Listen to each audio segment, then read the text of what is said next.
Good morning. Good morning. I'm so excited to speak to you because you have one of the most unique foods I've ever seen in my life.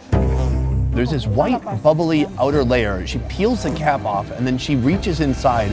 Oh my God. Well, this is a very dangerous food. When it comes to food, India is one of the most wide-ranging countries in the world. In the north, you'll find classics like tandoori chicken.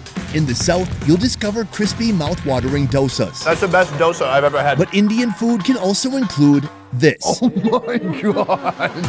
Though you won't find it represented in any international Indian restaurants, food like rat soup, curry made from guinea pigs, or even wasp larvae can be found in India. This is the creepiest thing I've ever seen. But even though foods like this do exist here, most mainland Indians would be shocked to see them or would shun them altogether. People from North India, are they curious about the bug eating? No, they're very skeptical about it. So if people are a bit apprehensive, what are they coming here to see?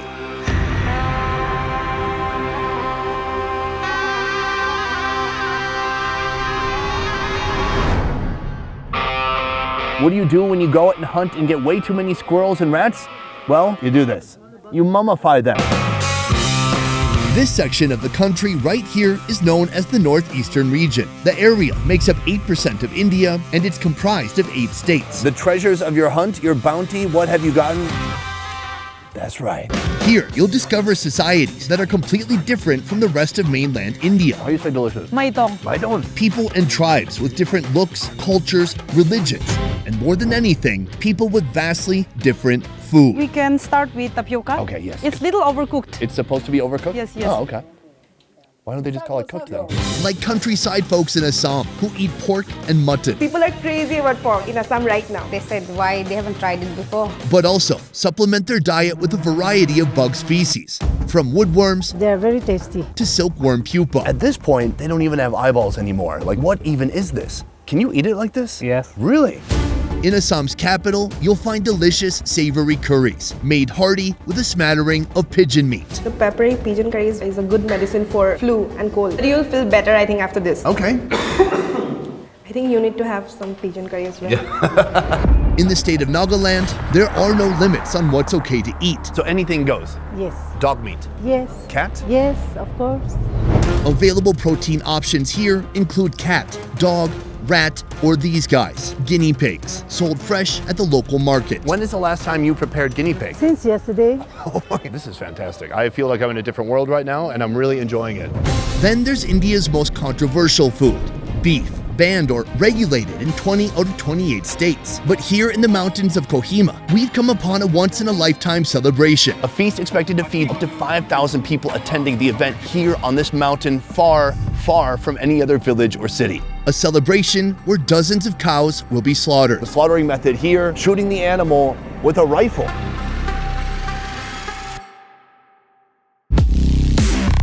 India is a wildly diverse country with strong opinions over whose way of life is the correct way of life. Are like, oh, you have this kind of things, you eat this kind of things. Like, how do you survive? Naturally, this leads to disagreements. If it was up to you, would Nagaland be completely independent? It must happen.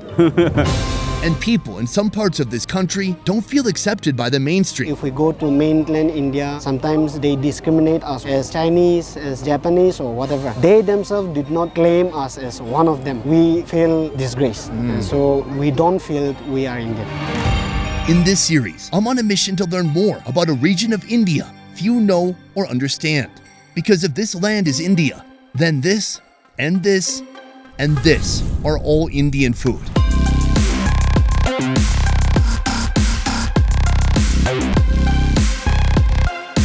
It all starts here at Assam bustling capital. We're starting our day at Ujjain Fish Market. This place is packed and busy, and here we have a lot of unique fish like this. Look at the nose on this thing. It's got a bigger snout than me. Oh, I got fish on my jacket. This morning, we're gonna take a look around the market and see what kind of unique seafood we can find. Then, we're gonna eat it.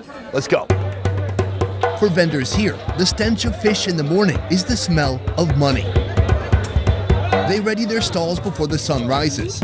And with enough luck, they sell out before mid-morning.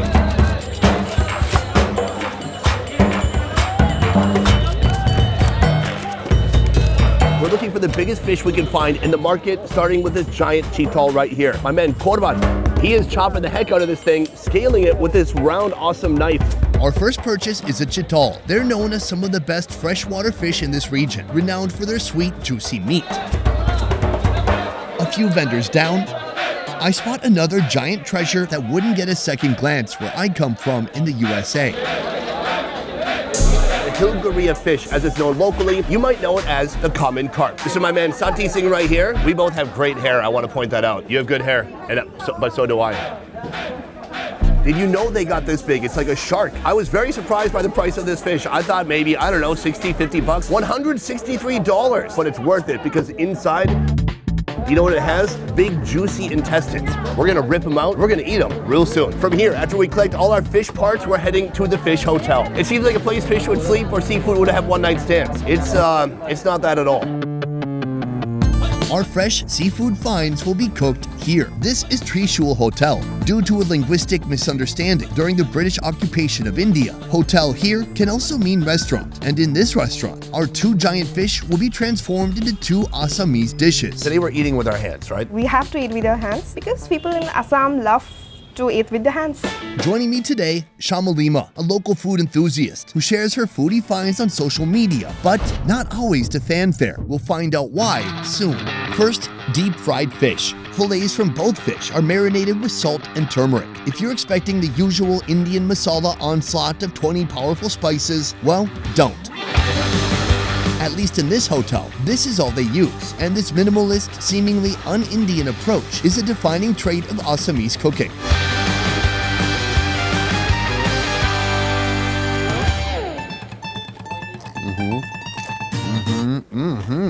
That could contend with the KFC skin crunch. It is extremely crunchy, a lot of texture. It's light and it's subtle on flavors. You want to have some chilies with the fried fish? Is that what you're doing? No, if you want. Yeah, I will if you do. Yeah, I would love to. It's a little bit. It's a little bit spicy. I have a sore throat too. That was a bad idea. What I love about this is the fish is really fatty. It's rich. There's no muddiness whatsoever. It tastes heavy and oily, but it tastes delicious. What separates Assam from the rest of the country? India is a Hindu majority country. Most of the population here is vegetarian, and non-veg eaters strictly avoid beef, pork, and insects. But that's what makes Assam and other northeastern states contrast to the rest of the mainland. Assam has a really diverse culture. It has the most number of tribes here than any other state in India. Not only is Assam influenced by its own diverse population, but it also draws inspiration from neighboring Asian countries like Thailand and China. Consequently, Assam and its cuisine are vastly different from India's internationally known signature dishes. Like our next dish. Fish intestine fried rice. Whoa! First, the flavor base. Fried dried chilies, onion, garlic, turmeric, and salt. Now, simply toss in the carp intestines. Mix well and let them soak in all that flavor. Finally, add rice. Fish intestine is one of the most loved delicacy in Assam. This one is the intestine. What the? Where does it end? Where does it begin? Oh, it's looking me in the eyes. All right, here we go. I need some water. Me too.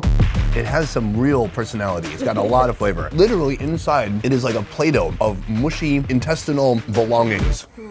I can't believe that this is also an intestine. I have to take one bite of this. Wow, this one's big and chewy. It's almost like squid. I like the texture. It's just about what's inside that bothers me. Usually, it's what's on the inside that counts. Here, not the case. Tell me a little bit more about you. I have been in Guwahati for like 15 years. I do content creation full time. I'm focusing mostly in Northeast food. I want to show it to the world. That's what I love to do. I find India to be a very nationalistic country. People are very proud. The content you make about food here, how is it received by people in other parts of India? Are they open-minded about it? People are judgmental because in Northeast India, people love to have pork. Is that something you're trying to fight back against? Yes, but I have to work on it a little bit more, I think. This is a great breakfast. We have a lot more to see. Let's get to it. After checking out of the fish hotel, we're checking in here. Food whipped up fast, where they're serving up the perfect union between classic Chinese and Indian food. I'm very curious about your restaurant because I've been to India many times before, but I've never had chow mein. In Chinese, chow mein literally means fried noodles. Its endless variations are beloved worldwide. Here in Assam, well, Mr. Bora made his chow mein shop into a neighborhood staple. People come from all over Assam only to try the chow mein at this place. He started this place in 1987. September March Saturday. Yeah, in September 4th. At first, he started as a cart, and then from cart, he grew to this restaurant today. Oh, fantastic. That's a real success story. I love it. For you, what is the secret to good chow mein? First, stir-fry capsicum and onion, then give the oil some time to extract those flavors. It's all about veggies, like you put fresh veggies in the chow mein. Next, a mountain of sliced cabbage and carrot. Finally, it's time for the noodles to join the tawa.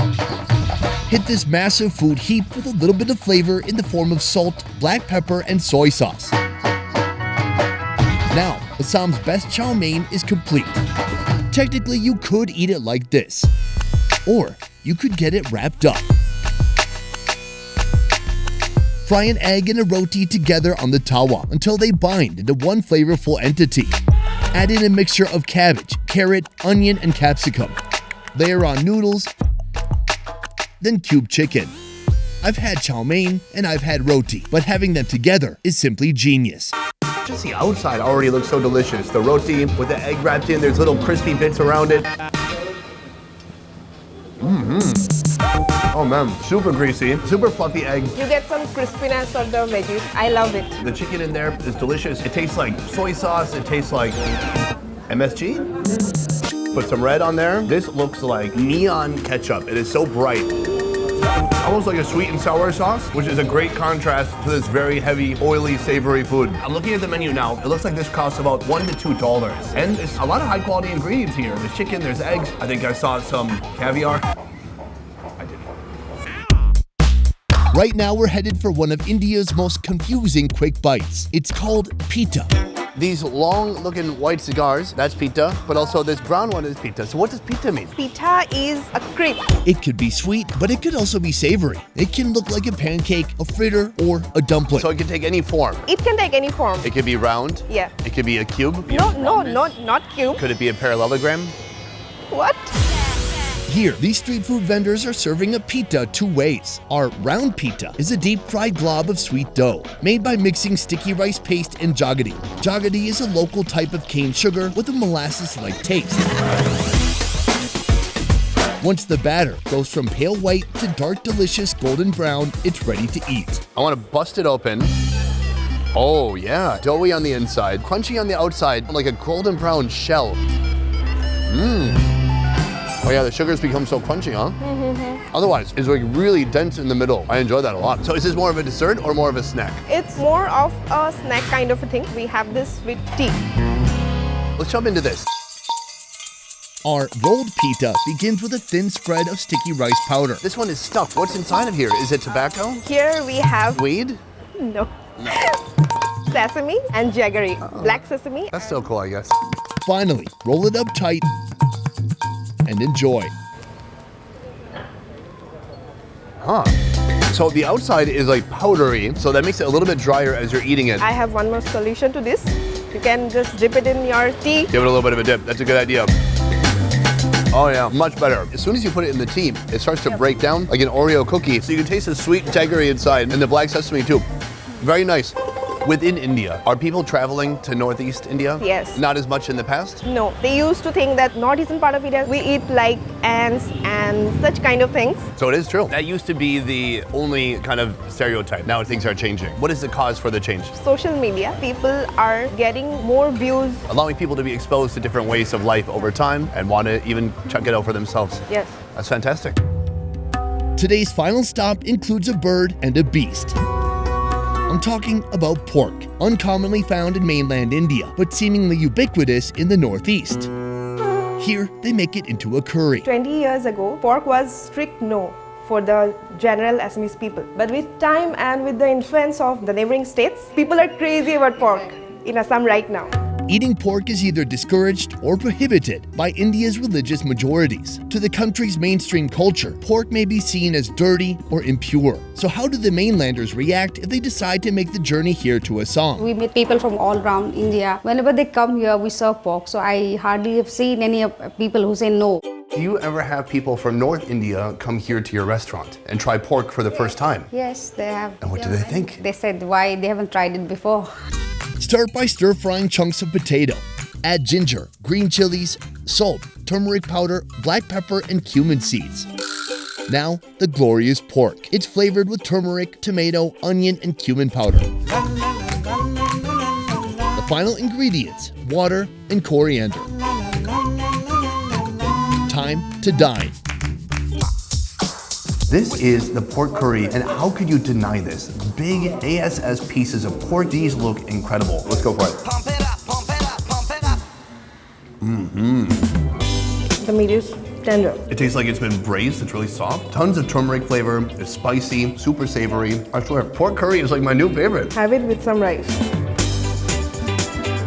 The way the curry Blends with the rice. is beautiful. I love it. Is there a part of the pig that you like most? I love the meat part. Well, yeah, most people would say meat. Yeah, probably not the bones. In Assam, are there other animal proteins that people can put into a curry? Some parts of villages in Assam, they have toad. That sounds delicious. But then there's also the pigeon. Next up, another peculiar protein. Of course, pigeons can be spotted everywhere in India, but only in the northeast is their culinary potential truly unlocked. This is Assam's famous pigeon curry. The freshly dispatched pigeons are given a little bit of a dip in boiling water to ease feather extraction. Then, any remaining hair is singed off. After cleaning and butchering, they're ready for the pan. A pan of hot oil receives bay leaves, cinnamon, and cardamom. Toss in onions, let them fry. Then it's time for hacked up bits of pigeon meat. Flavor with garlic paste, salt, black pepper, cumin seeds, and turmeric powder. Adding water and cooking it down makes the meat soft and the gravy thick. Finish with potatoes. This looks delicious. It looks slightly different. My only concern here is all the small bones. It's very bony and less meat. Bony. One thing I've never been called ever. Yeah, chunky. I've been called chunky. Thick, large and in charge. Husky, plus-sized, voluptuous. Those are things I've been called, but never bony. The gravy is delicious. It's very savory, peppery. It's really a full, delicious flavor. The peppery pigeon curry is a good medicine for flu and cold. Oh, is that right? Because I have COVID right now. Not COVID. The meat is interesting. It's dense. It's kind of squishy. It's like a dark meat. When was the last time you ate pigeon? 5-6 years ago. That's a long time. Do you think maybe 5-6 years from now you try it again? Maybe yes. Yeah, or maybe longer. Give it some more time. One of the big reasons I wanted to come to Northeast India is because the food variety is so different. And I guess one of my missions during this series is to help redefine what is Indian cuisine and what is seen as normal Indian cuisine. Because right now I feel like that definition is too slim and it's excluding a lot of different groups and people, cultures, and ethnicities. This today is just the beginning. I plan to see a lot more, all the way from here to Nagaland. Have you ever tried a fruit bat? No, I haven't tried. We're gonna try a fruit bat. Okay, I'm looking forward to your Nagaland episode. I'll send you some fruit bat. Now we're leaving the big city and heading to the countryside, where you'll find a completely different way of life. Aside from growing crops and raising livestock, some locals have developed a taste for more affordable, more available protein sources. This is my first time seeing them this close. It's shocking. Bugs, pests, and insects, a beloved local menu that would make most Indians cringe. It was wagging its little tail a second ago. Now it's here and we're ready to try it. Let's go. As for me, well, I'm here to try them all. But in the meantime, something familiar. It's sweet. That's like dessert. Yeah. It's called pita. We already tried some in Guwahati. Oh, yeah. But it turns out pita comes in many shapes and sizes. Here, they start with the local glutinous rice flour and coconut water. Next, an intense steaming in the pressure cooker. Also on the menu, laddu. Laddu is my favorite Hindi word. It means balls.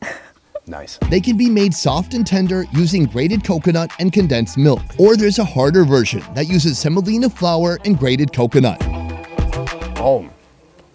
That's nice. Very sweet, also coconutty, but more dry. Delightful. Sticky rice. Now, I'm a huge fan of sticky rice. You can find it all over Southeast Asia. I don't think I've ever seen it before in India. Is sticky rice popular in Assam? Very popular, especially in festive seasons. Last of all, right here we have the dal. If you know Indian food, then you know dal, simmered, usually pureed spiced lentils or pulses. Here, they flavor the lentils with turmeric and chilies. To soak up that dal, we've got puri, another Indian staple, made with wheat flour. I already know that puri is gonna be so good, just that delicious, thin, flaky fried bread with the dal. The dal is nice. It's got just that beanie stew texture to it. So you don't usually eat meat with breakfast, huh? Heavy ho jai mane. Heavy. It's too heavy for them to eat meat every day. Oh, really? Yeah. It's so interesting how everybody sees food differently and affects them differently. For me, if I ate 5 eggs and 2 sausages for breakfast, I feel great. For me, if I eat this for breakfast, it tastes good, but I'll feel terrible. What's interesting about this breakfast is this is the most normal thing we're gonna be eating all day. One of my goals in coming to Assam is to learn more about the unique diet and culture of the food here. And one thing a lot of people eat in Assam is bugs. Yeah, they do apparently. Apparently, aren't you from Assam? Meet Padma. Her extended family lives here, but she lives in Assam's capital of Guwahati, working as a travel agent. Many of the more exotic countryside food she's aware of, but she's never tried them for herself. Do people from North India, are they curious about the bug eating? No, they're very skeptical about it. Even when they come to Northeast India, they're like, what kind of food will we get there? I have to completely ensure them that yes, you will get normal food here. Why are folks in the countryside eating bugs? Because you know, it's very available. If it was available in the cities, I would have it too, like every day. The Northeast region is known for its biodiversity and its wide-ranging cuisine. Assam alone is home to more than 45 different tribes and ethnic groups, many using insects as a sustainable source of protein, a tradition that goes back to ancient times. Are people collecting bugs themselves? Yeah, when they do go fishing, their main purpose is to get the fishes, but they get the bugs too. So why not have them when they're delicious? Exactly. Then if you catch no fish, at least you have some, what kind of bug? Water beetles. Some water beetles. Ants as well. Ants? Yeah, red ants with their eggs. What about grasshoppers? We do. We do. This leads me to you. You have an interesting side hustle. Across from me, Amrit. You basically have a silkworm farm here. Yeah. You have silkworms, they make a cocoon, and from the cocoon you're developing silk. And so you're selling silk, but what do you do with the worm? Let me show you. Does your wife ever come in here? No, I'm not getting married. Have you thought about getting married? Let's see. Okay. How does it begin? First, I have to buy eggs. After 8 or 9 days, it will hatch to larval stage. The worms are fed a steady diet of mulberry leaves, and after 4 weeks of feasting, they become plump and juicy. How long until this one wraps a cocoon? Around 7 days. Have you ever held a worm? No. Oh, here, hold this one. Okay. It's cute though. Very cute. Can you eat this as a larva? No. I don't know if I'm sad or relieved. It turns out in some Indian states, folks do cook up these silkworms while they're still in this larva state. Though for Amrit here, that would be career suicide. When the worms are plump and the time is right, they enter the pupa stage, where they spit, spin, and wrap a protective cocoon around themselves, in turn creating one of the world's most coveted raw materials, silk. When the cocoon is almost finished, it's a pupa, it's not quite a moth. Then what do you do? That is valuable. Silk is an important industry in Assam, as they're one of the largest exporters of silk in the world. To make one dress from worm silk, you may need up to 2,000 cocoons just like this one. But what about the pupa? Pupa, we consume it. Sometimes if it is in large quantity, then we slowly sell it down. It's both used for making clothing, but also it's something you can eat. Yeah. That's fantastic. Have you ever eaten the pupa? When I was a child, Oh, so it's been some time. I don't remember the taste. Do you have a special recipe for the pupa? Yeah. Fantastic. What do you do? I'll show you. You'll show me. If you remove the pupa too soon, it'll look like this, green and not yet ready to eat. But if you remove it at the exact right time, you'll have a robust, still writhing, squirming, mahogany brown pupa eager to be consumed. These look terrifying. Very terrifying. I've had pupa before. So the first time I ever tried it, I was in Korea. They call it bandegi. They were a lot smaller, and more notably, they weren't moving. This is my first time seeing them this close. It's shocking. Oh my gosh, I don't know what I thought. I just thought the cocoon was like life support. I thought we're taking them off oxygen when we pull them out of the cocoon, but clearly they can still live. They can't become a moth, No. can they? They can. So from here, they would just die. Yeah. Brutal. I mean, at this point, they don't even have eyeballs anymore. Like, what even is this? Can you eat it like this? Yes. Really? Can we eat it like this? Yes, I can. Let's see it. Nice. Strong composition, this man here. Do you need water?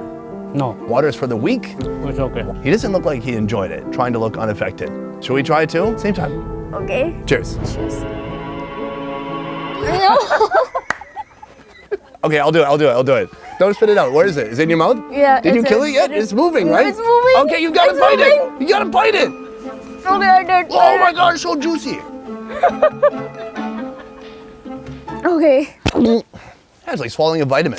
That was really juicy, gushy, not gooey. It's almost watery inside. Yeah. I gotta say, on a hot day, that might be refreshing. It's like a grape, but not sweet. There's like a leathery shell on the outside, and as soon as you get through that, like Yes. a balloon. It has an aftertaste, I think. A bit woody. Yes. Yeah. That one scared me a little bit. I've had a lot of bugs, but man, this is a first for me. It's great to try it raw, but from here, I think we should try the cooked version, and you have one more insect to show us as well. Let's see. Cooking is underway. First, the pupae, the plural of pupa, are boiled. As they cook, these ladies stand by for the next step. This is wild. First of all, I thought they were just gonna cook the whole silkworm pupa. Evidently not. So what they're doing right now is they're busting it open and they're taking out a piece that they call the waste. I'm not sure why they don't want to eat it, but I'm also quite sure I did just eat it a moment ago. Doesn't smell like anything, but evidently that has to absolutely come out. Next, in a pan, add oil, onion, bell pepper, then the shredded pupae.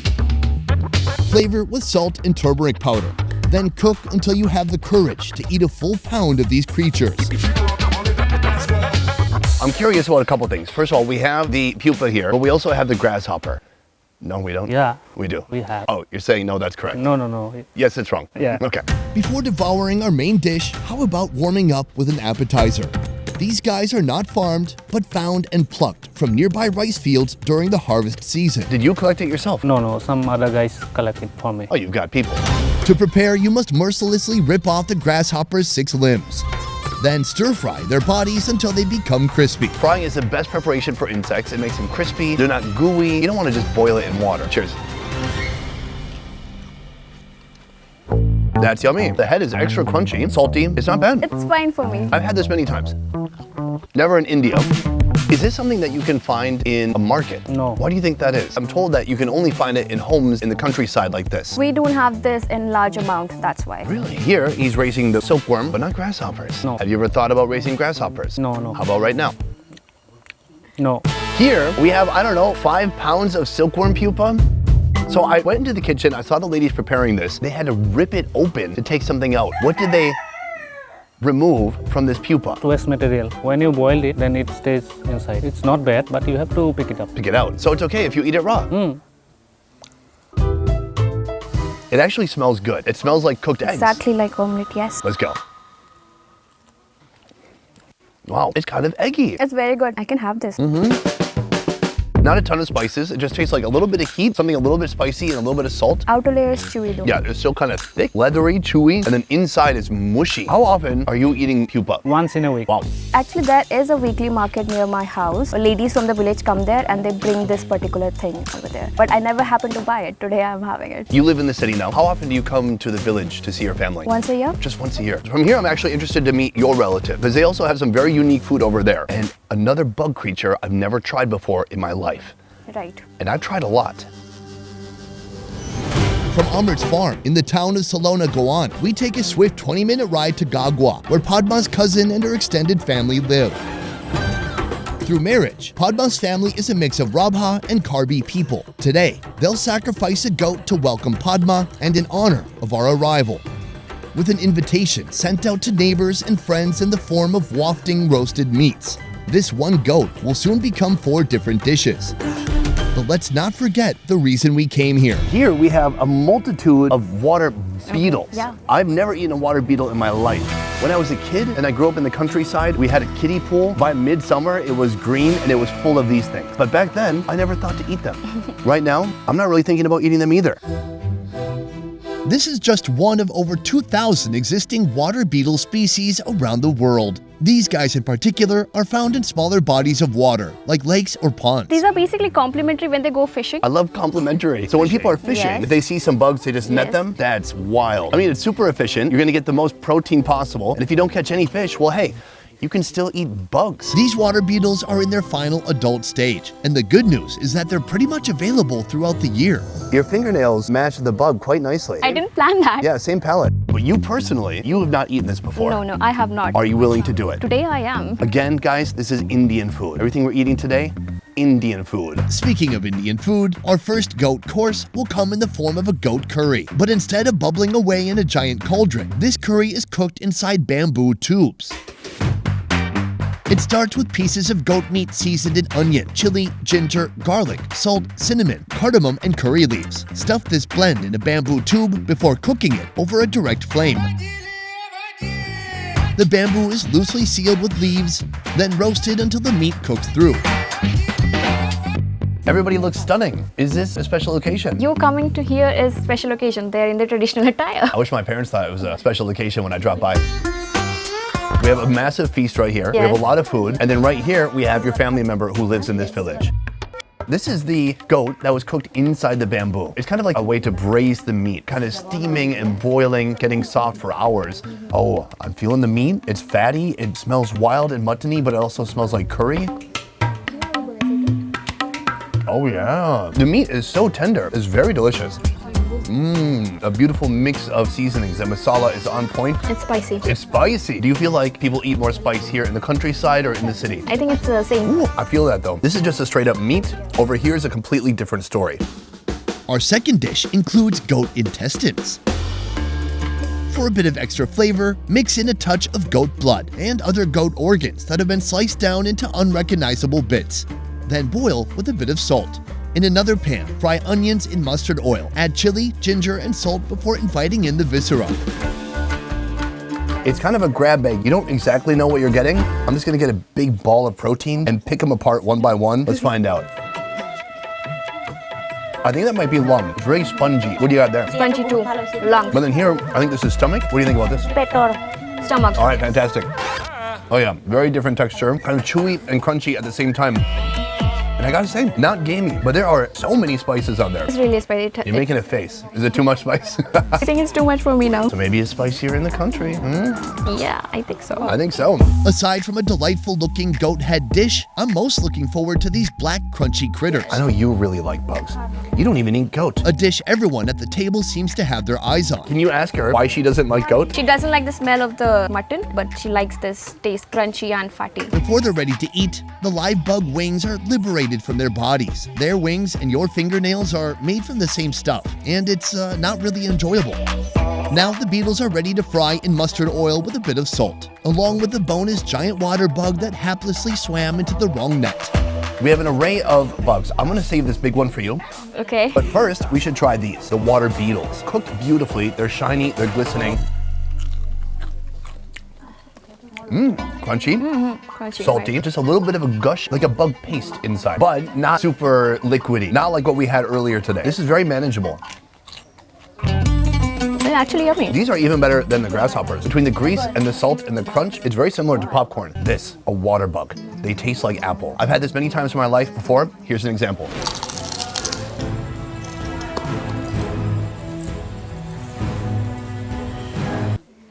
See, did you see the example? I think I did. You'd bite it in half. Oh god. The smell. Like a perfume. Exactly. It's your first time experiencing it, Yes. right? Does it taste fruity at all? Little bit fruity, yes. Overall, are you glad you tried it, or is it disgusting? I won't have it again. What I find so interesting and peculiar here is that you're both cousins, Yes. your family, you're related, but your lives, it seems, couldn't be more different. You only live about an hour apart. Yes. You're in the city, and then she lives here in the village, kind of carrying on these old traditions. Do you like the village life more than the busy, bustling city? She likes her village. What do you like about the village? The farming she does and her animals. For you, how do you feel when you come out here? The air is more fresh and of course the people are more friendly. So what's stopping you from moving in? Opportunities. Do you treasure some of the customs that are still held here? Yeah. In fact, my mother is very strict about when we go to occasions, we only wear the traditional attire. You know, there's many people like you, young, motivated, looking for opportunities. And so more and more people leave the village. But one day, if everyone goes to the city, there's nothing to come back to. I was concerned about it like few years ago, but then I have seen this new wave of preserving the culture. Even the young ones I see are very passionate about their own culture. They're promoting it online everywhere. Interesting. Oddly enough, technology is a way that people are able to preserve the culture and keep it moving forward. I want to say thank you to everyone. Dhonyabat. Thank you. You're welcome.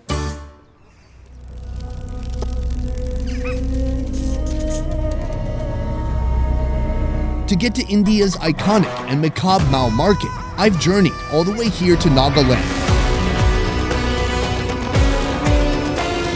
Nagaland is an Indian state located in the northeast of India, but the language, the people, the culture, and the food are completely unlike anything you'll find in the mainland. This is the creepiest thing I've ever seen. It's like in a sci-fi movie when someone's making a clone of themselves and it's not quite finished yet. Next, I'm on a mission to experience this country's most far-out foods and to understand why people eat this way. Oh God, it's so leathery. From newly born bug species, Oh, look how active this one is. to a medicinal Indian white rat soup. I think someone forgot to mince that one. Nagaland journey starts here. We've come to Mao Market Complex. This place has everything and so many things I've never seen before. Insects, rats, animals bigger than that you might have as household pets. My goal here is to explore the market, see what kind of unique foods they have, and choose some that we're actually gonna cook up and eat later. Let's get started. Open daily from the crack of dawn, Mao Market is a bustling hub here in Nagaland's capital city of Kohima, a city of nearly 500,000, built upon rolling hills. The market is run mostly by tribal women who bring their own unique ingredients from surrounding regions. Ingredients like fresh produce, all the way to unusual local delicacies, like these guys. Are they gonna bite me? No, no. They're very cute. In Vietnam, I've had gray rats or brown rats. To be honest, I've never seen white rats in a market. Usually white rats, you'd see them in a science lab, doing experiments, seeing if the shampoo will kill them, that kind of thing. Here, you're selling white rats for consumption. Is there a reason that people prefer white rats? Actually, the white rat, it's we use as medicine. Yeah.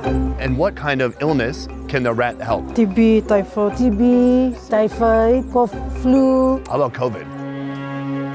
Yes, of course. A little bit of COVID yes, help? Yes. Oh, Fauci doesn't like that. Uh-huh. No, he just wants the vaccine taken. Yeah. Meet Auntie Alibu. She's my host, and soon she'll be our cook. Right now, I'm joining her as she picks up some ingredients for today's Naga-inspired meal. When is the last time that you ate rat meat? 2 days back. Really? Yes. So pretty common. Yes. How much do the rats cost? One is 250. This purveyor of fresh, live rats has been in business for less than 1 year. Where did they come from? Already, she's become a regular go-to spot for locals. In particular, locals looking to cure their ails by eating food they believe have profound healing properties. Actually, these rats are coming from the farm. Aside from these white rats, her inventory includes other rodent species. Right here, we have guinea pigs. I literally feel like I'm in a pet store right now, but all these animals get eaten. Yes. So is it treating the same illnesses and ailments? Same. Same. Most of the people like this guinea pig. Per piece, it costs 600 rupees. Okay, so over twice the price. But if they both do the same thing, Yeah. why would people buy the guinea pig? Because the guinea pig is more tastier than the rat. Ah, okay. There's one more rodent species I see here. This looks like a bamboo rat. Yes, they are pretty expensive because it's very difficult to find the bamboo rats. We get only in the jungle. How does a bamboo rat help someone's health? We chop off the head, and then the asthma patient, those who are having a breathing problem, they take the fresh blood for a medicinal. Holy shit. Yeah, Wow. yes. Several white rats, guinea pigs, and a bamboo rat. Believe it or not, these animals will be the centerpiece for today's Why meal. don't you go for this? Oh my God. With our shopping list half complete, we head deeper into the market for more. I'm intrigued by this state because I know the diet is very different from anywhere else in India, but frankly, different from anywhere else in the world. When it comes to food in Nagaland, when it comes to animals, is there anything that's not okay to eat?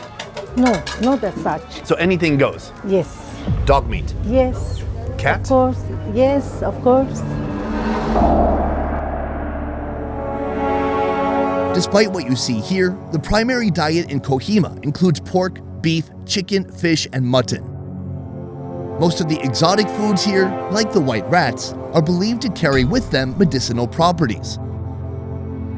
Even dog meat is recommended for those recovering from wounds. You've eaten dog meat before? Yes, of course. I often take dog meat. Dog meat is so precious for the Naga people, especially for the sports person. Like an athlete? Yes. If you take dog meat, they get more strength. You know, one of the big controversies around dog meat is how it's procured. You know, some places, maybe they farm it, but in some countries, people will go around, collect dogs on the street, Yes. and then kill them and eat them. The dogs people are eating here, Yes. are they farmed or are people just grabbing them from the street? And most of the dogs are imported from outside of Nagaland. Okay. Example, from Assam. But have you ever heard of a dog farm? No, There's not no as dog such. farm? No. Oh, Yeah. okay. What are some of the other animals people eat in Nagaland? Wild cat, deer, wild boar. Are there monkeys around here? Yes, of course, there are. You eat monkeys too? Yes, I do. Oh, so there's really no limit. Yes. Why do you think people eat so many different types of animals Wild animals are so precious to us. They have different tastes. and different effects? Yes. Centuries ago, the Naga were once warriors. Their way of life relied primarily on hunting wild animals. The love and pride of the hunt still remains deep in the Naga DNA to this day. At least for today, some of the more extreme pet proteins will not be on our shopping list. But this might be. Here we have another animal I've not yet seen. Yeah. This is a woodworm. Yes. These look similar to a coconut worm, but longer and a little bit thinner. Actually, it has a peculiar smell. It is a little like flowery, maybe a little like pollen. It's hard to put my finger on it exactly. Well, I'm putting two fingers on one right now. This is huge. Can they bite? Yes. Oh my God. Woodworms are found in dead wood from fallen trees. They're red, they're thick, fat, they have a huge head and a giant mandible. They are wood-eating larvae who aspire to one day become beetles. Instead, here, their life cycle is cut short as these gooey guys are tossed in a pot of hot oil and fried. They're not moving so much anymore. Is this something you ate growing up? No, after I crossed my teenager, I started eating. When you were young? Yeah. Did it scare you? Yes. Yeah. Of course, we feel scary. Okay, so Yeah. it took some time to build up the courage to Yes. try it. Yes. Let's go for it. Okay, Yes, nice. kind of leathery, a bit gushy in the middle, and it has a really peculiar aroma, a fragrance that goes up your nose. What is that? It's like a little flowery. It tastes a little bit like soap. Yeah. You agree? Yes, and it's yummy, in fact. That's what it is. Yep, it tastes a little bit like dishwashing detergent, but it's not bad. This is a good starter worm. I wouldn't recommend right away that huge worm, but this one, if you're just starting out with worms, it's a good beginning worm. Before leaving the market, Auntie Alibu introduces me to a vendor selling one of this market's most expensive yet bizarre buggy offerings. Good morning. Good morning. Hey. Meet Susanne Mehta, full-time vendor and part-time Naga influencer. When she's not selling Nagaland's strangest hits, she's parked in front of a camera, noshing on her own recipes for one of YouTube's most far-out mukbangs. I'm so excited to speak to you because you have one of the most unique foods I've ever seen in my life. Oh. I believe these are hornets' nests, right? That's very cool. A majestic creature with its dark piercing eyes and black gold stripes, evoking both wonder and a tinge of fear. This is a Nagaland hornet, known for their large size and potent pain-inducing sting. If this sting, you get fever for 1, 2, 3 days. Really? Well, this is a very dangerous food. Luckily, these are premature hornets, days or more from emerging as fully mature adults. There's this white, bubbly outer layer. She peels the cap off and then she reaches inside and grabs the hornet by the head, although she seems a little bit scared of the mandible. Oh, look how active this one is. Oh, and that's the This is larva. the- yes. And this is a middle age, it's like half larva, half hornet. It's on its way to becoming a hornet. It looks like Neo from the Matrix when he was in that big bubbly tube and he was never meant to leave. Nests like these are usually harvested during the second week of November, before the hornet larva can fully metamorphosize into sting-happy adults. How do you sell these? Do you sell it by the bug? Do you sell it by the nest? Once collected, the nest keeps the hornets fresh until they're ready for consumption. 4,500. So about $50 for this whole nest right here. Why is it so expensive? It's so difficult to find out, and actually the rich people, they take. Can I tell you something? Today, Yes. we're the rich people. Whoa.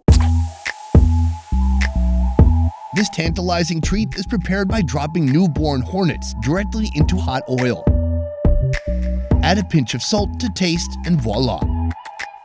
These are gigantic. And they still have their eyes and their heads. Let's do it. Cheers. Cheers.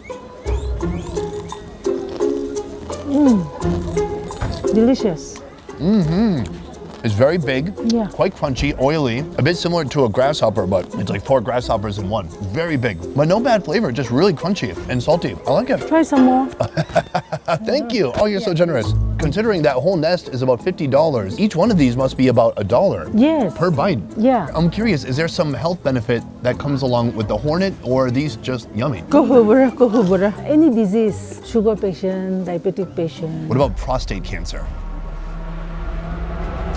Cancer ko rahe hawa biya actually. Oh, she's got something else for cancer. Yeah. Cancer patient will take this larve. Okay. Kasha piece kasha handa piece potar kini actually puse. This is giant woodworm. Please try. Try. These are ready to eat. I know, I'm not ready to eat, that's the problem. Actually, these are not available in the market. Only during season time you'll get. Try. Okay, I'll do it. Oh God, it's so leathery. It's so big. It already has my teeth prints in it.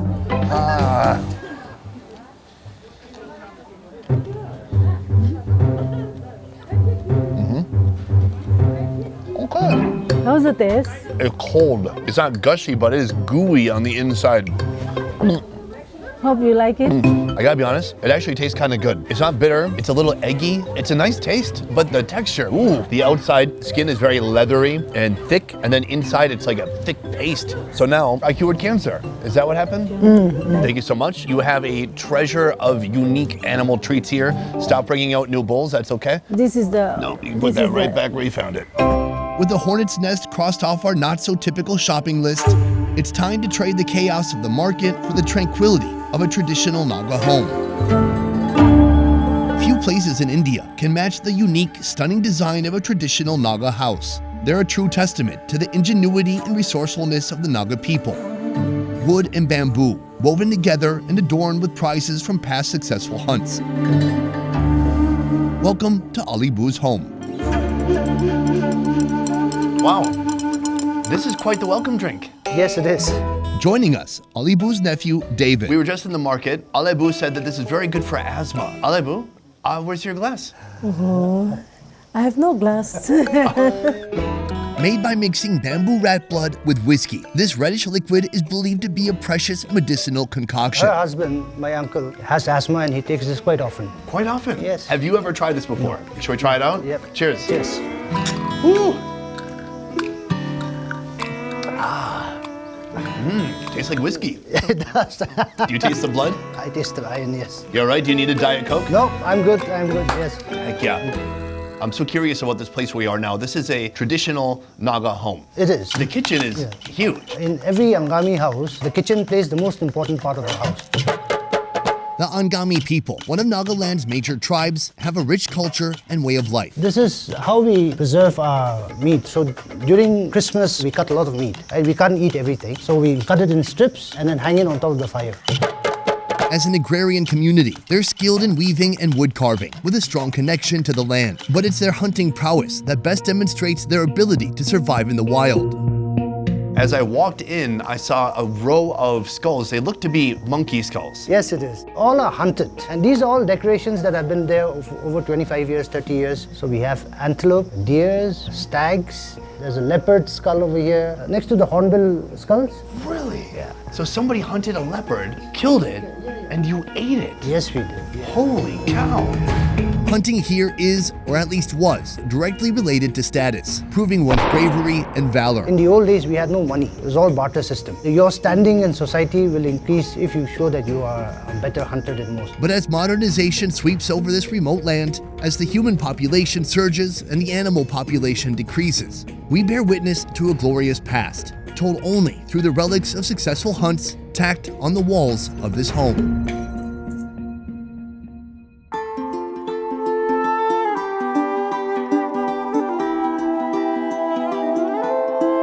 Cooking is underway and everyone is pitching in. Today, Auntie Alabu is serving up 4 Naga-style courses. The fire is lit, it's time to work. First, clean the rodents, including the white rats, guinea pigs, and bamboo rats. Torch and scrape away any remaining burnt bits. Remove the organs and tails and section up the meat.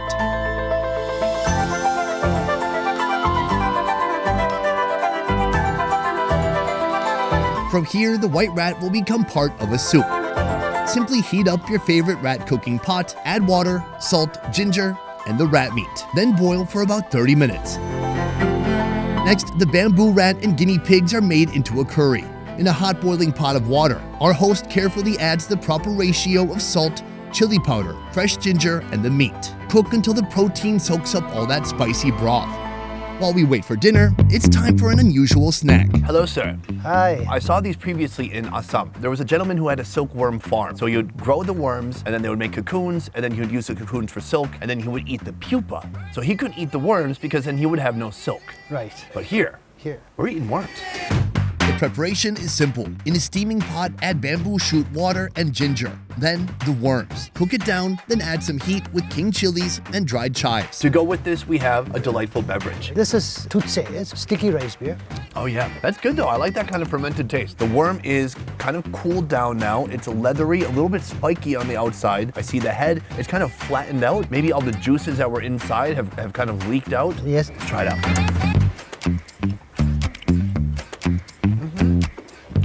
It's got a thick skin, but it's also kind of hairy feeling too. Like when I used to practice kissing on my arm in high school. A little bit of hair, but I try to ignore it. Do you ever practice kissing on your arm? I prefer the real thing. No, yeah.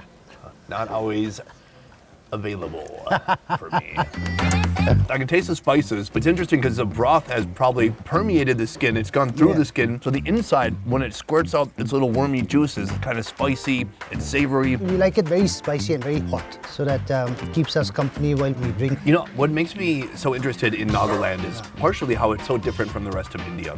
Yes. Do folks here care about mainstream India? Do you consider what other Indian folks think about what happens in Nagaland or how you eat in Nagaland? Not really. See, the thing is, we are unquestionably a part of India, but everything else is different. Our food habits are different, our customs are different, our religion is different. So as far as food habits are concerned, I don't think the Nagas really care about what other people say. We like the food that we have and we enjoy the food that we have.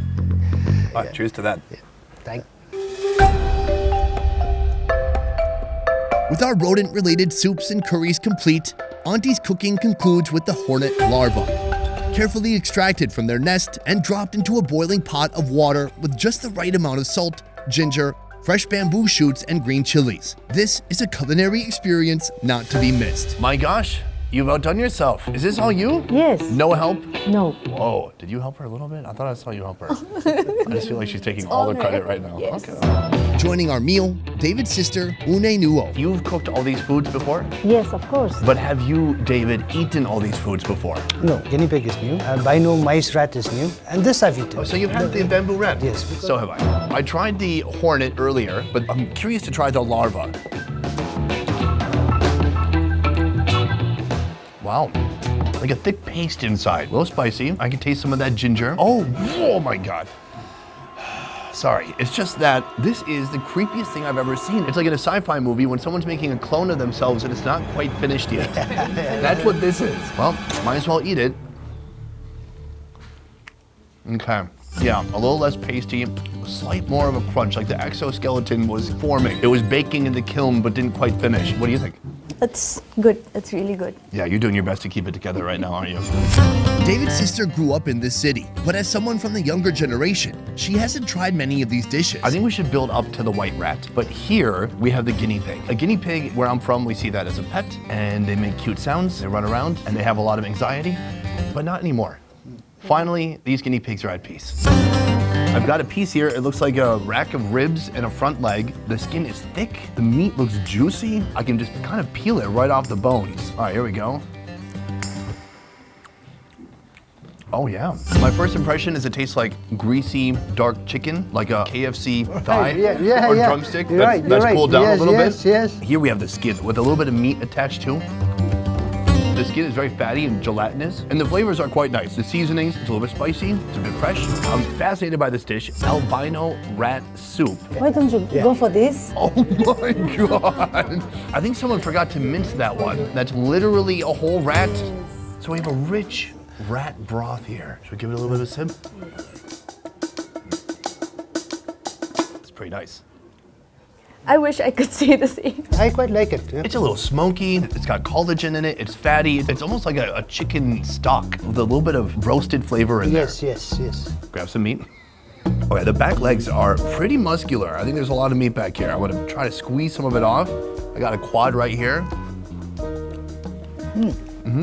For me, it tastes pretty clean, neutral, maybe a little bit sweet. Fatty, definitely fatty. Nothing gamey, nothing too intense. It's quite neutral. Nothing to remind you that it's a rat. Well, almost nothing to remind you that it's a rat, except for the visual. Yes, right. Did you try any of the meat? Right. Oh, you Yes, did? I did. I Good did. for you. Are you feeling healthier? Yes. I'm a bit curious. She said she's cooked it before.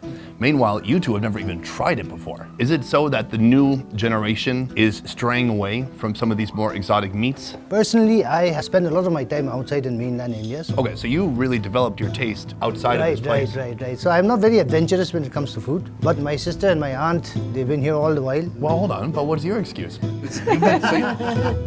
I feel like our generation, we are more into processed food. So like pizza, Right, burgers, exactly. sandwiches, Yes, right, things like right. that. Yeah. Does it bother you that the younger generation will probably not carry on these traditions? Yes, of course. Because we have to treasure our culture, traditional foods. Is there anything you can do about that?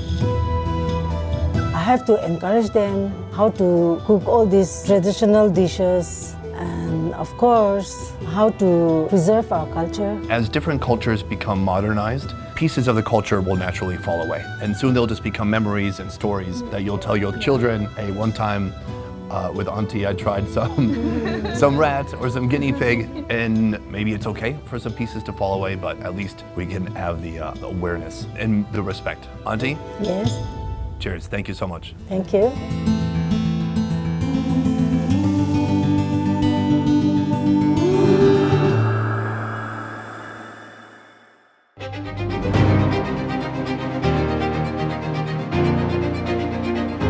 Next, I'll experience a once-in-a-lifetime event in India where dozens of animals are slaughtered to feed thousands of attendees. Animals, including India's sacred cows. Has there ever been any backlash about people eating beef here? But first, let's back up. Aside from differences in diet, folks in this region are also overwhelmingly Christian. Some 125 years ago, we have been converted into Christianity, which is everlasting salvation for the people of Nakoma. In the coming days, I'll document this secluded mountain village as they spend days preparing cauldrons of meat, all culminating in one spectacular feast. And it all starts here. 12 miles west of Kohima, resting amidst the foothills of the Japfu mountain range under a persistent blanket of fog, you'll find the serene village of Nakoma. But today, their usual tranquil life is being upended.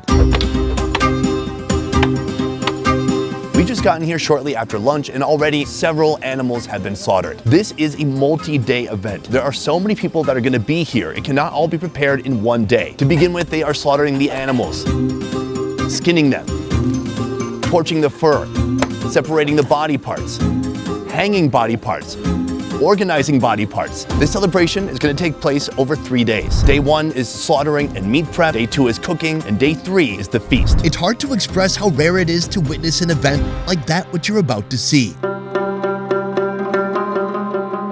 This village used to follow the faith of animism, but 125 years ago, they converted to Christianity. Now, only every 25 years, this village celebrates that conversion by inviting thousands of community members here for a giant feast. There is no catering team, there is no delivery service. They're armed only with a small, passionate group of villagers and untrained cooks who will attempt to prepare enough food for 5,000 people. This massive meal must be ready 2 days from now. The race against time begins with the slaughtering of the pigs.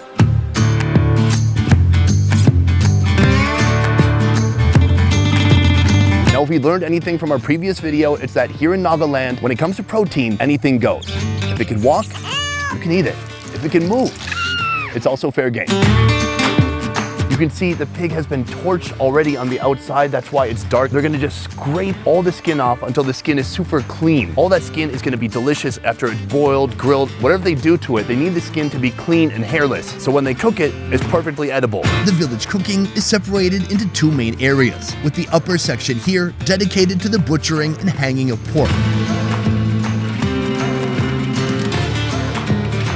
Meanwhile, an equally bustling scene unfolds in the lower section, where you'll find meat sectioned up from buffalo.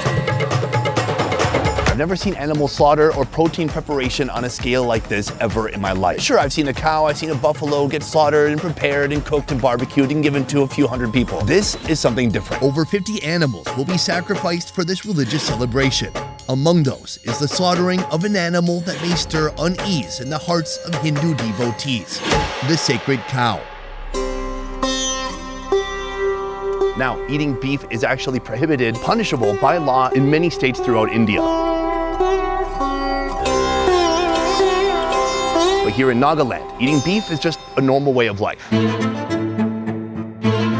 Despite tons of meat from today's work, one crucial ingredient is still missing. Aside from pork and beef, we're also eating a creature called the mitun. It's a cattle, it looks like a cow, but it's got big funky horns. It's something I've never seen before, and I can't wait to try it out. Good morning, sir. Hi, good morning. Kiwi is my name. Kiwi. Kiwi Chule is a tour operator, but today he's an active member of the cooking crew. Right now, he and his companions are taking a quick breakfast before getting back to work. What time did everyone start this morning?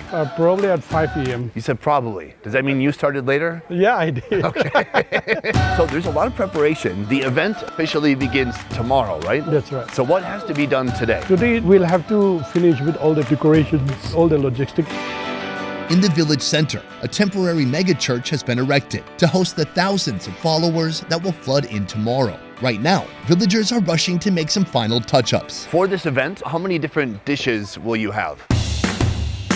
Probably we'll have more than 5-6 dishes. We cook the cow, the buffalo, pig, and mitun. Mitun. The mitun. God might have modeled this massive bovine with inspiration from the buffalo and the cow, then granted it residency in hill forests over 3,000 feet above sea level. For centuries, these majestic beasts have been an integral part of the Naga's diet and religious events. They let the mitun roam free in the wild until it's time for the slaughter. The skin, the hooves, the meat. All are portioned as the villagers shift towards today's focus, cooking. Right here, cooking on a massive scale. You can see just on this line we have about 10 cauldrons. It's literally the biggest pot you can find. Not only are the villagers preparing massive amounts of food for tomorrow's thousands of guests, but they're also preparing food for those guests to take home. A dish known locally as modi, slow-cooked mitun meat that's bundled in banana leaves. Modi cooking starts with a bubbling pot of mitun meat. Ginger, garlic, and onion also join hands to elevate its flavor. What stands out the most about food in this area is the big meat chunks. They're not cutting things finely, it's not a curry, it's big ass pieces of meat. This has been cooking already for some time, and it's gonna cook for hours more. We're putting a lid on that one for now, and we'll come back to that soon. Among all the frenzied preparations, here and there, everyday life still carries on. Well, good morning. Good morning. In a quiet corner, I take on a Nakoma-style breakfast. I have to say, I've traveled to many parts of India. I've never seen anything like this. At the base of this hearty bowl, the beloved staples of Naga cuisine, puffed sticky rice and millet paste. In one pan, the sticky rice grains are roasted until they puff up. In another pan, millet is also roasted but then transferred to a wooden bowl and ground until it becomes a paste.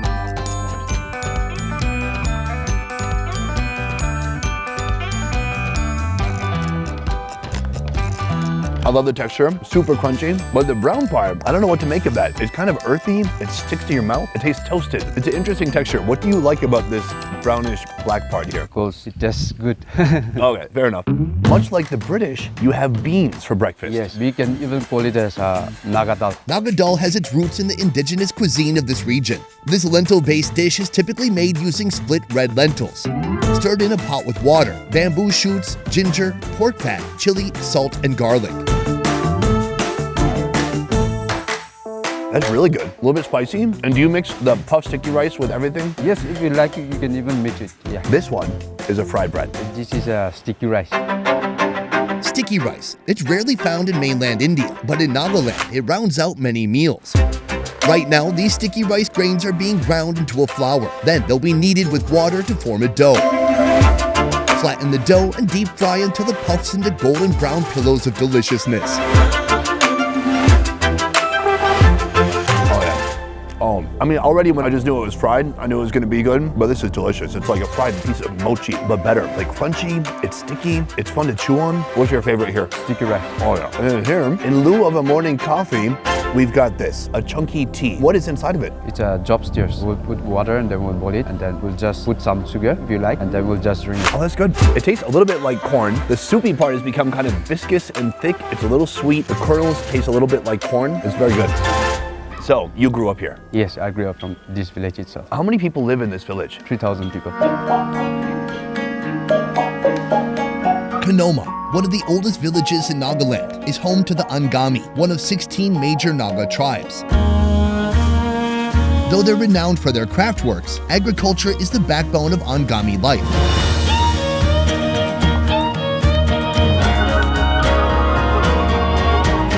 The villagers abandoned their old hunting and logging practices 2 decades ago as a commitment to preserving nature.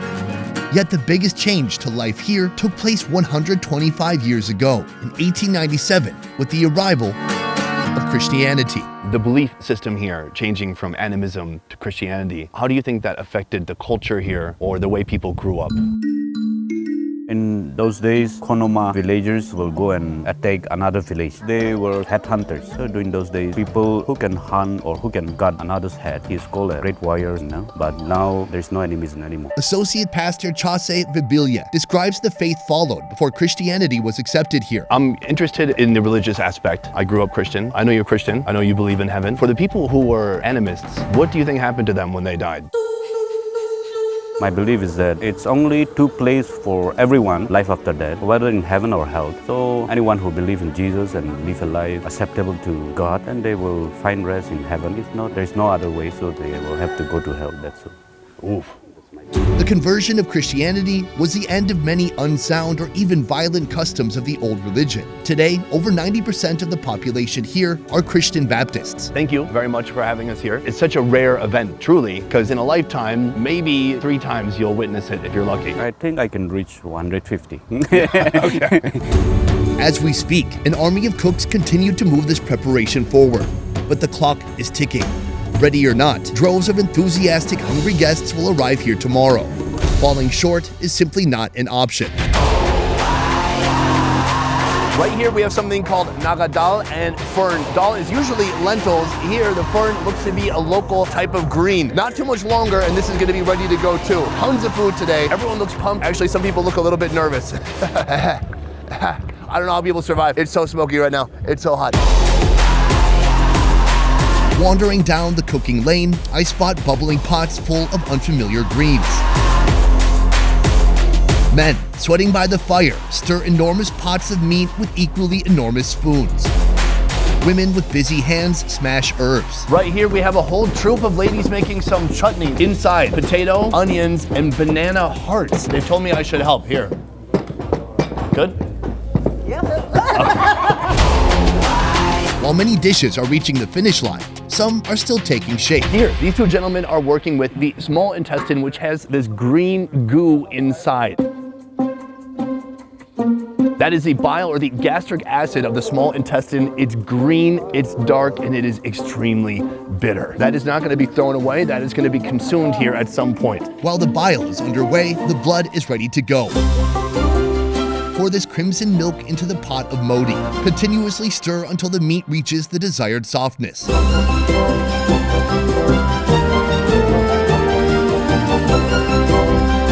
Then the modi is put to rest, waiting to be handed out tomorrow.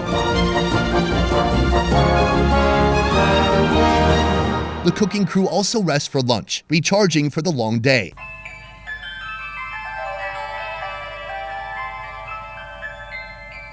This looks amazing. Is this similar to what they're going to be serving tomorrow? There will be more items. This is a beautiful plate. It's colorful. It's all local. What's this right here? This we call in gakri in our village, in our dialect. Tasty, simple, boiled greens. And then here, this looks like pork. That's like a big fatty piece of pork.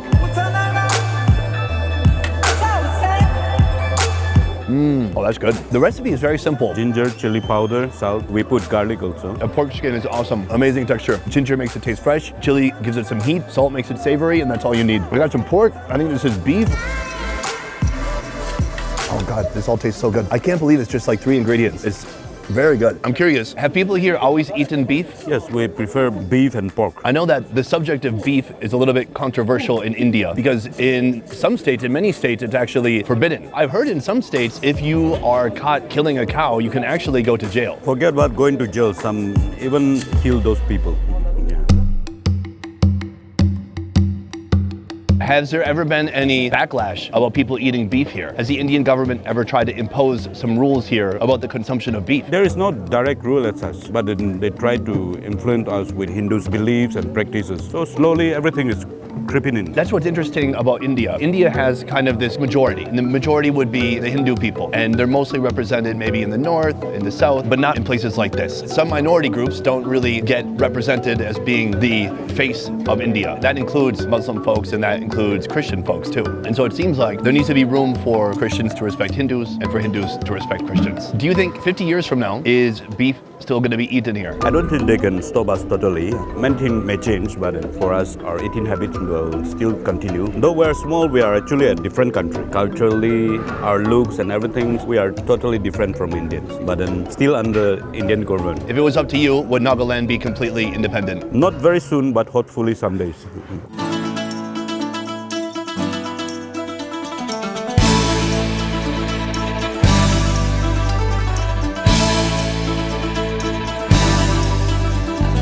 Months of preparation and days of hard work and cooking have finally led up to this moment. The event is happening today. Behind me, you can see this impromptu church built ready to hold thousands of people. Guests are funneling in. It's actually a little bit tough because the roads here are very narrow. They're singing.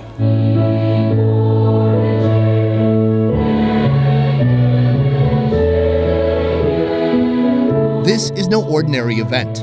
There are no tourists allowed. The Nakoma villagers have invited their fellow Christians from all over Nagaland to join them in celebrating their faith. There is no fee to attend, but all are welcome to make a donation. After a 2-hour church service, the feast will begin. Tables are set up buffet style with an array of options: rice, stewed pork, mitoon and beef cooked with bile, chicken and bamboo, pork innards cooked in blood, kidney beans and fern, dal fry, boiled local veggies, and a dry fish chutney.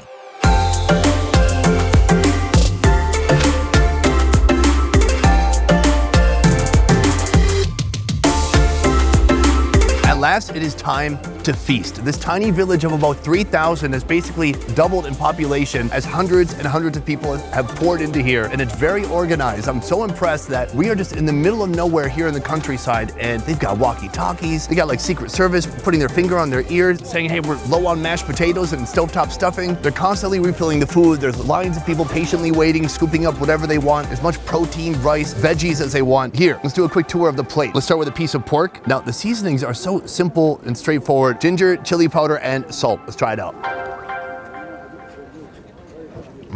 Oh, super delicious. Fatty, soft, super salty, spicy. Oh my God. Sometimes the food here is insanely salty, and so you have to come to this right here. The greens are basically saltless.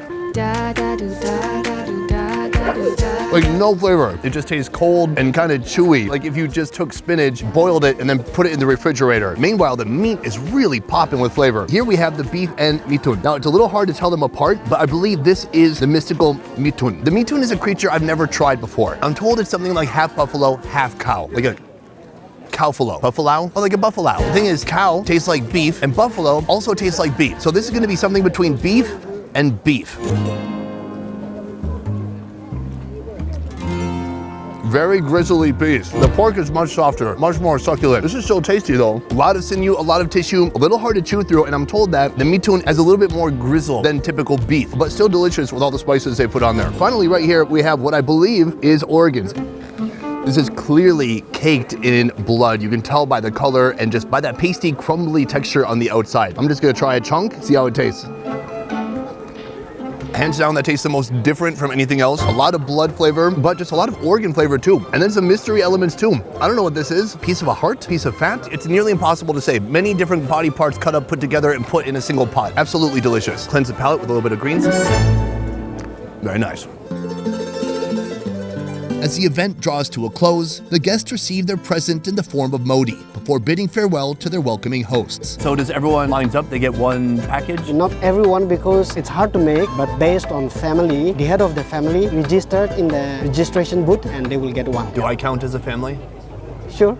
Yeah? Kavil Husa is a Kanoma missionary stationed in Assam. The event today, what do you think? Success? Yep, it was a nice program. It's an honor and a pleasure for me to be here. I want to ask more about this village. I'm very intrigued by Nagaland in general because it's in India, but it's so different from mainland India in so many ways. Just down the mountain, at the base of Kahoma village, this monolith was erected with these words literally etched in stone. Nagas are not Indians. Their territory is not part of the Indian Union. We shall uphold and defend this unique truth at all costs and always. Do you know why that was said in the beginning? So when the Britishers left, our grandfathers, our forefathers, they want to be independent. They don't want to fall under India, and so they started the movement, the Naga movement. They said that we are different. We have an identity that we are not the Indians. Is it just different, or do you think Nagaland should not be part of India? We are as geographically very outskirts and not part of mainland India. One thing that holds us together is through financial assistance. We solely depend on the government of India. So if they're helping Nagaland, why would you want to be apart from them? As I've said before, the way we look are different, the way we dress are different, the way we eat, the way we talk, everything is different. And so if we go to mainland India, sometimes they discriminate us as Chinese, as Japanese or whatever. They themselves did not claim us as one of them. And so we don't feel we are Indian. That sounds really challenging. You know, I've been to a lot of big countries now. India is huge, China is huge, and they have very different cultures, ancient cultures, depending on where you go. For my country, it's very different because we don't have all these ancient cultures, and you go from the west coast to the east coast, north, south, it's all pretty similar. But in a place like Nagaland within India, it feels like a completely different world. I've learned so much being here. It's a new place, it's a fascinating place. The people have been very kind. The food is delicious and unique, and I think there's no other place like it, that's for sure. Thank you, thank you.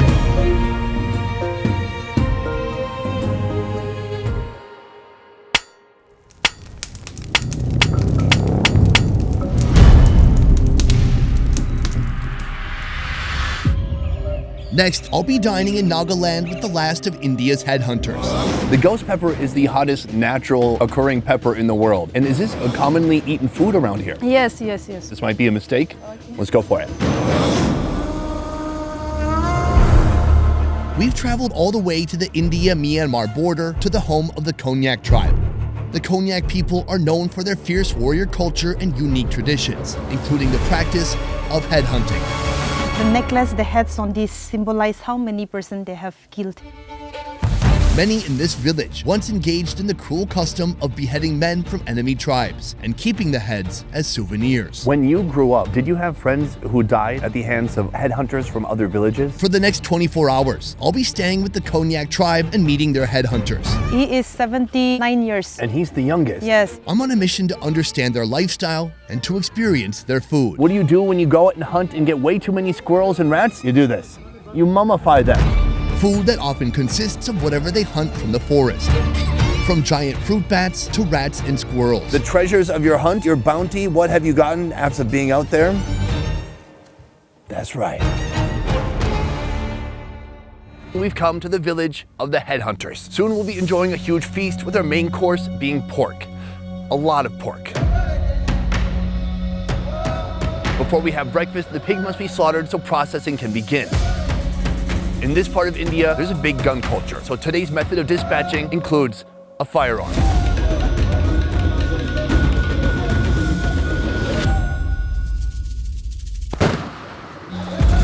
The single shot rings out.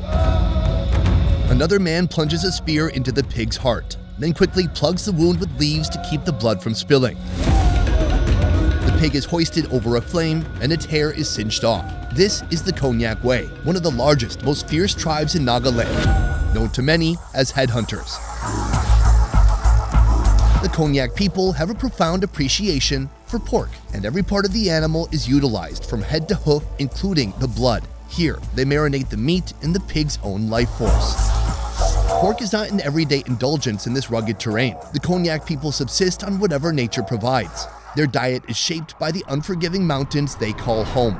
I look at my phone and it keeps changing time every 10 minutes because it thinks I'm in India 1 second, then I'm in Myanmar the next second. Where are we? This place is called Longwa and it lies in the Indo-Myanmar border. But if we just take a few steps, we're going to be in Myanmar. Yes. And here we have a breakfast. This is Indian food then. Yes, this is Indian food. Breakfast here is typically carb-heavy: sweet potatoes, tapioca, and yams, all boiled in a pot like this, covered with banana leaves. For breakfast, we normally take yam. That's how we go for the work. And lunchtime only, we take meat and rice. What should we start with? Start with tapioca. Okay, yes. It's little overcooked. It's supposed to be overcooked? Yes. Oh, okay. Why don't they just call it cooked then?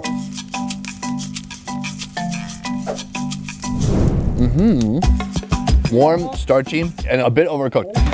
This chutney you have here, this chutney powder. This tapioca, and then we can... Give it a little bit of a dip. So I'm gonna kind of coat that. Ooh, it's very toasty. You can also try these fermented beans. Chutney is a complimentary sidekick to almost any dish in India, even way out here. Here they boil soybeans, wrap them in banana leaves and let them ferment over a fire for up to 5 days. Smash some ginger, garlic, ghost pepper, salt, and this local aromatic leaf called michingo. Then the fermented beans and you've got your very own Naga chutney. The ghost pepper is the hottest pepper in the world that was made by God. Now later, some crazy humans made hotter ones. And is this a commonly eaten food around here? Yes. Wow. Uh-oh. Oh, that's really hot. The spicy chutney, very good, very spicy. Yeah, too spicy. Too spicy for you. Yeah. Joining me, Apam. Sir, how are you feeling today? She speaks the unique dialect of this tribe. He's very happy. He is 89 years old. 89? Yes. What do you want this? Yeah, black tea, yes. When the headhunter asks for tea, you give him tea. Yo. Enough. Okay. He is a headhunter, or I should say a former headhunter. But before we get into that, I guess I should just ask, what is a headhunter? Langsha Manyang, he was 30 years old when he joined a headhunting raid for the first time. A headhunter is someone who did kind of heroic deeds like chopping the heads of an enemy. Back in the day, who were his adversaries?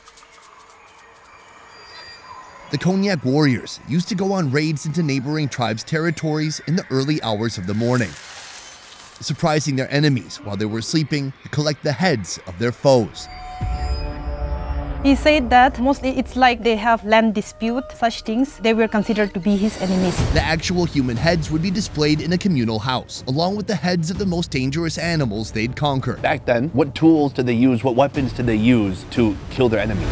They carry machete on the back, as well as the spear, and also the gun to shoot. For the Konyaks, it was a rite of passage for young men. There was no greater glory than demonstrating his courage and skill in the hunting of human heads. What was the feeling bringing back the enemy head to your own village? Like the modern army, they also get promotion, they also get stars. So likewise, when he comes back with that head on his back, what he feels is that I am the one who have done great deed. I will be now holding the highest position in my society because I am warrior. How many people have you killed? Oh, okay. He had killed four enemies. The face tattoo that is given only for those who have killed the enemies. The necklace, the heads on this symbolize how many persons they have killed. Headhunting was a belief that the soul matter resided in the head, and by transferring it to another village, prosperity would follow. Those days they were like enemies, but as of now, he has made peace with all those village members. He don't have that such kind of bitterness towards them. Yeah. How do they feel about him though? Today, our bounty of pork will be made into several dishes and shared with the village's remaining headhunters. Breakfast is complete. Preparations for our big feast at the end of today is underway. Right here, you can see the pig has been cut into strips and they're hanging it. That's gonna dry, and actually, that's gonna be allocated to some of the older gentlemen in this village. Some hunters went out last night and they may come back at some point with something today. We actually have no idea. They could come back with a squirrel, a fruit bat, a deer, or even nothing at all. We don't know, but it seems about 30 to 40% of the diet here in this village still comes from foods and animals that are hunted. When you grow up in a culture where any misstep could be your last, you don't get to be picky about what you eat. Lucky for us, they got something.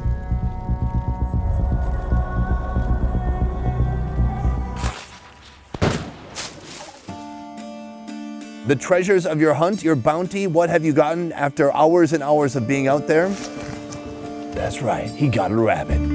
How many shots did it take? 2. All right, he got it in 2. That's good, because this is not fully automatic or semi-automatic. It takes about 5 minutes to reload. If you don't get it in 2 shots, you're done. You know, so much of the culture here, formerly, it used to be about hunting people. Now it's much more about hunting animals. I mean, there's just such an insane gun culture here. I've never seen something like this where you go to a village in the middle of nowhere and they're able to make their own guns, make their own bullets. And this is the result. They can go out, they know what to look for, they hunt all day, and then they come back with something like this. Well done. Boom. Nice. The rabbit will contribute to this evening's feast, but in the meantime, I'm headed off to meet the village gunsmith. And when a man has this much artillery in his home, you better show up with a gift. We're cooking up some pig on the other side of the village, so I thought we'd bring this up. This is a very special recipe. Remember those pork strips we left hanging in the wind? That, with the addition of pork blood with bamboo shoot juice, join hands to form a traditional cognac dish. Its flavors are enhanced with salt, fermented bamboo shoots, sawtooth herb, garlic, ginger, and the infamous ghost pepper. You've got the skin, you've got the fat, and then you got a bit of protein on there too. And it's so rich. All down. And I can taste the flavor of the fermented bamboo shoots. I think it's delicious. It's super fatty, but really soft. And it's a very unique taste with the bamboo in there. They said that they're enjoying a lot. Fantastic. I want to learn more about you guys. I know you are the village gun maker. Meet Wang Shan. He crafts firearms from scratch. How long have you been making firearms here? He started since the year 1987. How did you learn to make firearms? He checked the ones which were already made, and looking at that, he made new one. Really? That's incredible. According to oral tradition, the Cognacs learned the art of gunsmithing from the British colonists who traded with them in the 19th century. So right now we're going to see how to load a musket. A locally made musket right here in this village. It starts with the gunpowder. The Cognacs then developed their own techniques and designs, passing them down from generation to generation. We basically have some string that he's twisting up. He's going to shove that into the barrel. It's going to be tight. So that's called the wad. That's going to help create pressure behind the projectile when he fires. So now he stuffs down the wad. The projectile usually consists of lead balls, but these small, jagged pieces of steel seem to also do the trick. Tiny, almost cube-shaped pieces of steel that he's going to drop down into the barrel. Can I put that one in there? Yes? Okay. Okay. From here, he's jamming in the projectile. Everything is inside, but it's not quite ready yet.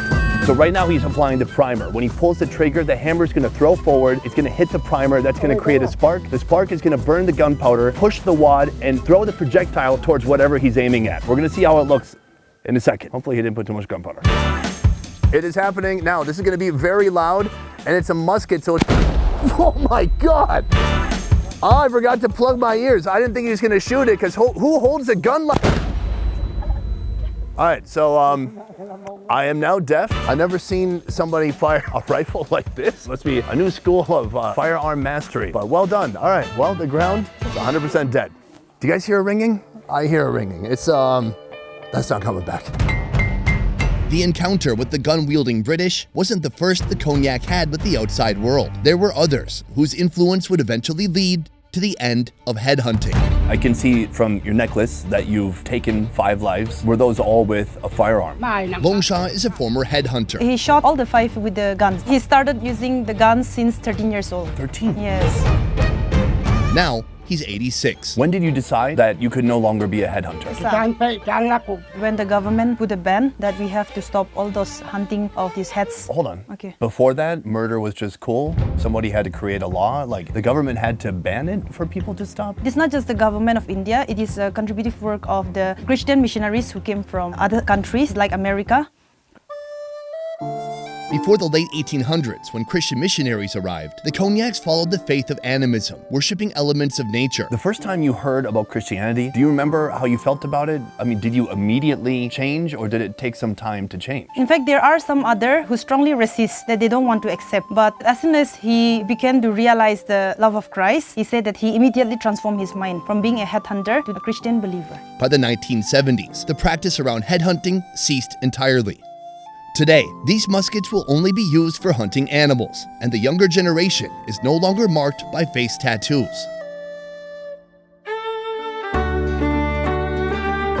Cinders burn, locally grown plants are chopped, and pots stew over the fire.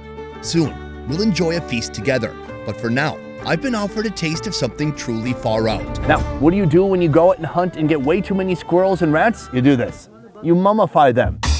This is actually a mix of creatures right here. So they've smoked these. They can stay good for a long, long time. We've got rats, squirrels, and then check out this freaking monster right here. I believe that is a bamboo rat. Guys, don't get me wrong. When you look at it, if you're just looking at it, it's not super appetizing. But you can't just look at it. You have to think about how it's gonna taste after they boil it in water and make kind of a stew out of it, like they've done right here. The mummified rat is lightly roasted, and its outside layer of soot is rinsed before it's scraped clean. The skewer is removed and the meat is placed in a pot of water. Now liven up the rat meat with fermented bamboo shoots, dried bamboo shoots, Szechuan pepper, ginger, salt, and finally ghost pepper. That is still, it's in the shape of a rat. The meat is really softened up, so it's gone from a jerky and it's become kind of rehydrated. I'm gonna try the broth first. Now, it's like a little gamey, it's smoky. It's really spicy. My gosh, they have those ghost peppers here and they use it in everything. They love it. That just lit my throat on fire. And then here, we've got some of the meat. That's a good amount of meat. No bones. Pure protein. You can feel that the meat has been rehydrated. It certainly doesn't taste like fresh meat. Crazy, crazy spicy, super savory. It's an interesting stock. I mean, for you guys at home, it's a fun tip. Like, if you don't want to waste your rats, you could always just put the rats in the freezer until you want to make a rat stock. Should I try more? You guys get the point, right? All right, I'll try a little more. I don't know, whenever I eat this stuff, people always ask, like, are you sick? Do you get sick a lot? And I really don't. But in these moments, I'm like, well, this will probably be the day, right? The day that I'm literally a 12-hour drive from anything, but maybe not. Nice. The final details of our feast are wrapping up. First, the pig head, which is being cooked into a curry using familiar ingredients like salt, ghost pepper, sawtooth herb, ginger, and garlic. Meanwhile, in another pot, pig organs and pig blood. Cook the innards along with local nairam leaves.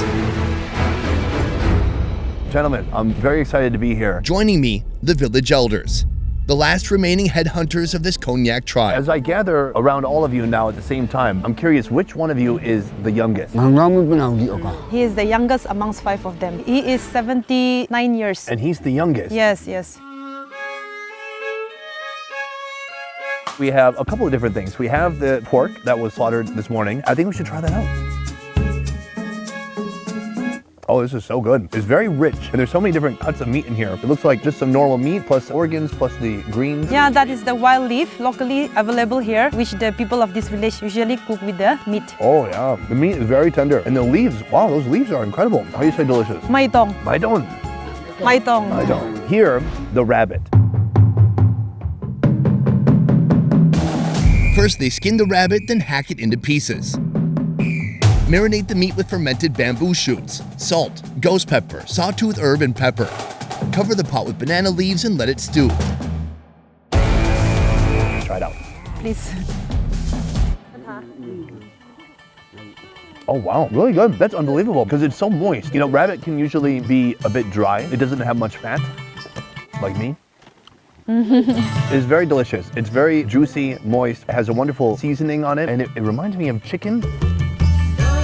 I want to ask some questions about you. I've talked to a lot of people today. I noticed you're the first person I met who carries 6 skulls on his necklace. Penjun Konyak is the oldest of all, at the age of 89. Were you ever in fear of people coming to your village to attack? In the past, he lost some friends at the hands of other headhunters. It is not just him. He said that the whole villagers, they also don't feel safe and secure, that the enemy may anytime come and attack in the field or even in the house also.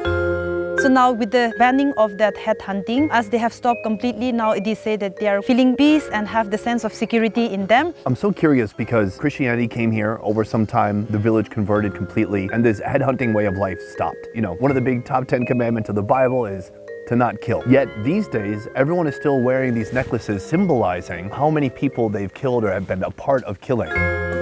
It can seem like outsiders to me like it's a symbol of pride or of this accomplishment. Considering that now everybody has become Christian, why do you still wear the necklace? They also feel a little insecure and guilty putting on this necklace, but from inside of the heart they say that they have accept Christianity, they have the heart to forgive others, and also they do wish that God will forgive them. But the thing is that this culture, it was like since time of our forefathers, and so like they did not want to remove this. Like a tradition, it has passed on for them to put on this necklace. It feels like being a headhunter in your day was kind of a rite of passage for men. Is there a new rite of passage for men these days? To be called a heroic deeds was like chopping of heads for them, but now they said that is no more. Unlike the past, someone who learns how to forgive others and how to live in peace, work for the well-being of all the people in the community as well as with others, that is considered to be the warrior.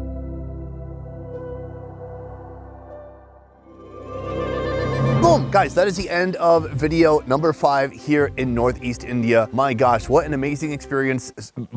Words can't describe. I did not expect it to be like this, but it blew my mind anyways. Very unique people, rich cultures, and just so much to see. I feel like I've only scratched the surface. I hope to one day come back and find more. I hope you enjoyed this series and seeing these unique cultures and people and tribes. Let's do it again. Otherwise, guys, that is it for this one. Thank you so much for watching. I will see you next time. Peace. All right, Walk to Myanmar. I'm gonna get drunk. I'm tired. It's a long day.